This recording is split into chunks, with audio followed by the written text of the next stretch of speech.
Hello, everybody.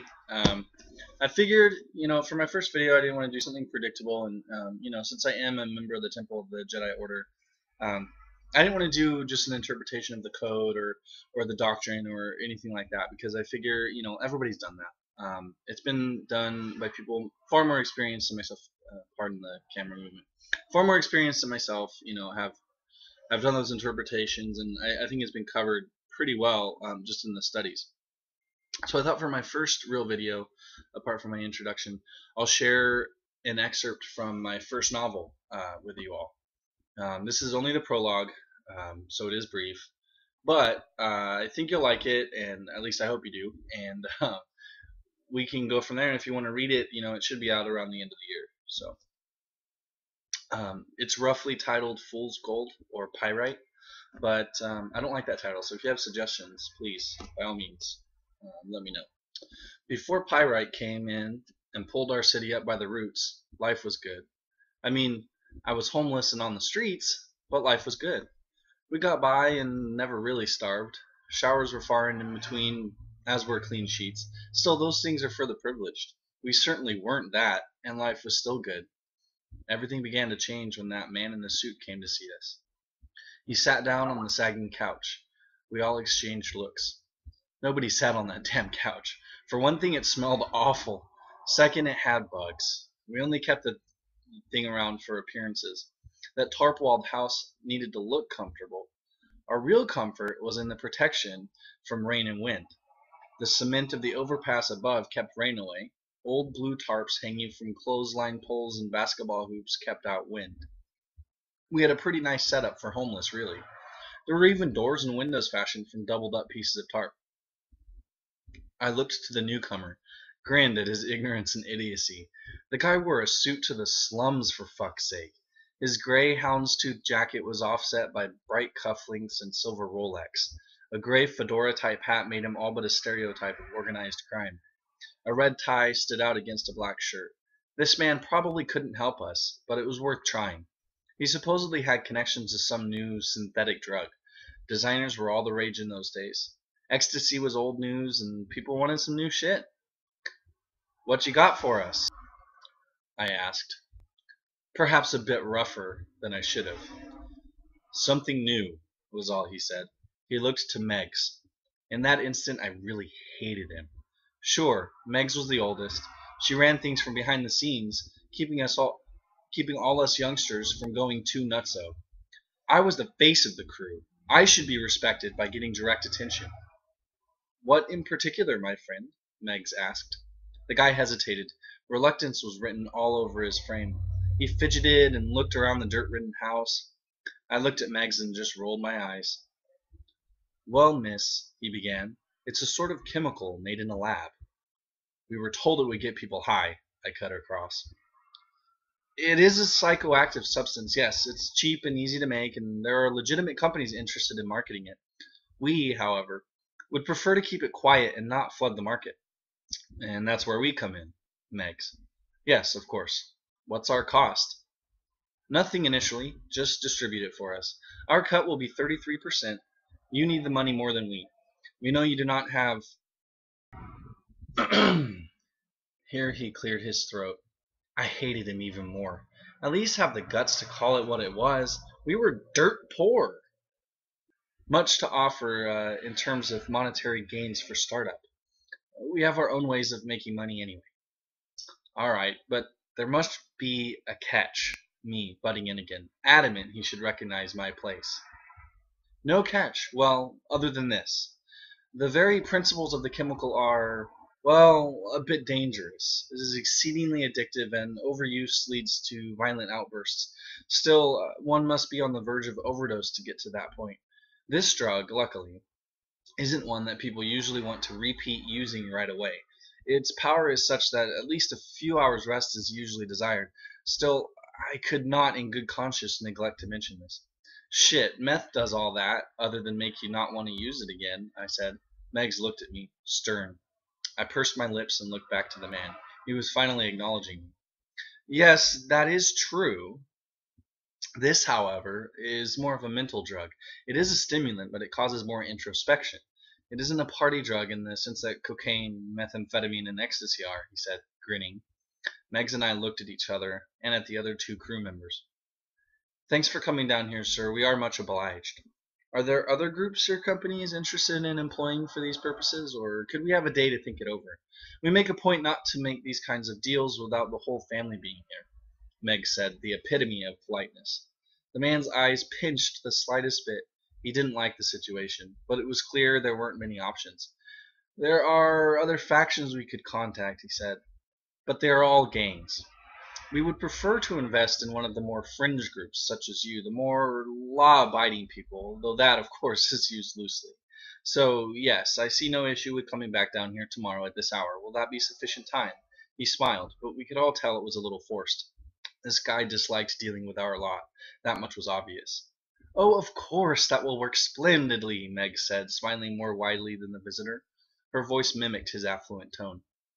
The gentleman relaxed noticeably, nodded twice, then shook our hands and left the house. We all looked around at each other and just laughed. Once he was out of earshot, we laughed louder. That couch was disgusting. It would be a shock if the man didn't bring some fleas home to his wife and kiddos. That was our revenge for his disdain. It was a small thing, but satisfying. Meggs tipped a wink at me and smiled. Sorry for the stink eye bit, Zippo. This could be big money, though. I know, I just hate those snooty, big-shot corporate sellouts. We all do, girlie.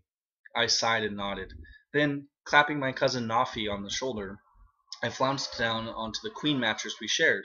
My electric green hair flopped. I hadn't bothered to gel it up into its customary mohawk. It hung down one side of my freckly, pale face. The green clashed terribly with my pink shirt and yellow jeans. That was okay, though. I always preferred to stand out, even if it was sore thumb-like. We're in the money now, eh, Nofs? I asked, jubilant to play off his somber appearance. He stared straight ahead, a crooked little grin just pulling up at one lip corner. Glass-eyed, zombie-ish, and gothic in his dress, Nafi was the antithesis of my flamboyancy. My older cousin had been a chilled-out pothead while I was still in third grade. His calm demeanor balanced my hot-headed attitude. Black hair, dyed that way as the brown roots testified, hung down greasy over a turned-up collared shirt and a tweed jacket. I hated that jacket, leather elbow patches and all. Whenever Nafi wore it, I made sure to poke him in the ribs and call him Professor. He didn't care. He didn't seem to care about anything. I guess. Still, man, what's money really? He asked. I rolled my eyes and tousled his hair. That's the one thing he really hated. Oh, lighten up, you fucking beatnik. He sighed and toked up a joint.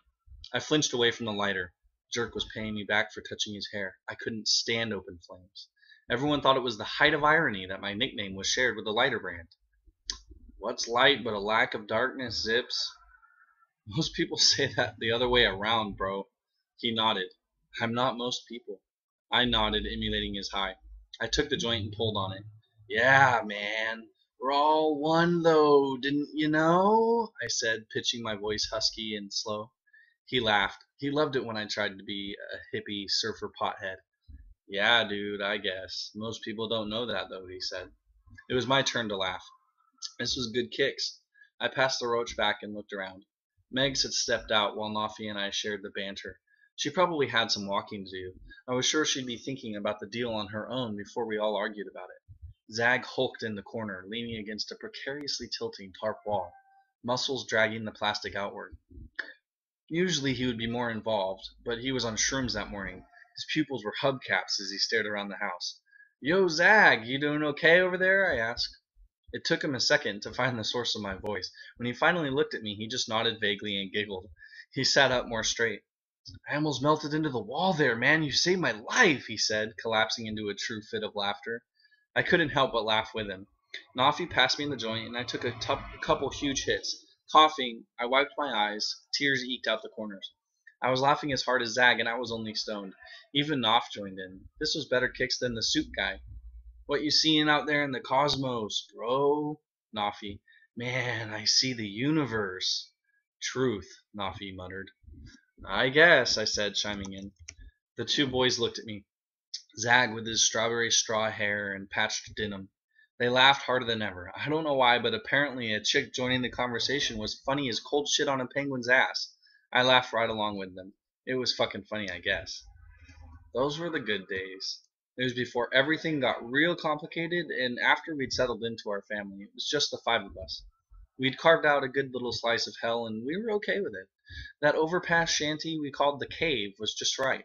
Our crew fit in just cozy enough to stay warm in the winter, but with enough space to chill out in the summer. The windows stayed open from May to October usually, and we slept outside a lot. We lived in the armpit of California and summers were fucking hot. When I look back on that year or so of the good times, I feel good. Sure, it's sad those times are over, but it was a major period in my life. Those months shaped me more than my entire broken childhood. My pierced lip, constantly changing hair color, and shredded, ridiculous light bright clothing still sit in my closet even after all these years. I'm in a real house now, but sometimes when I see the AC bill in July, I really miss that little dump heap. More than that, I miss the family. We were tighter than any crew around. All that would change sooner than we expected. Something about our ages, I guess, made us think we'd always be living that way. The only one that may have seen this for foolishness was Meg's. She was always the wisest one, though Nafi seemed more that way from outward appearance. Yeah, I really miss those days. Okay, so that's the prologue. If you want to read more, it is available online. I forgot to mention that. If you go to fictionpress.com, all one word, lowercase, that's fiction as in made up, press as in the well, you know, the media, press.com. If you go there, search for Lykeos, Lykeios, you'll find me, and the novel is entitled Fool's Gold.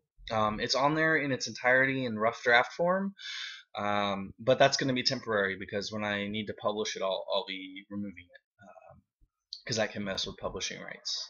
So that's that. I hope you enjoy it. And you know, if you do read more or just want to say something about the prologue, hit me up on Tojo or on Fiction Press. You don't have to make an account to comment. So add a review. Tell me what you think. Um, that's that. Have an incredible day.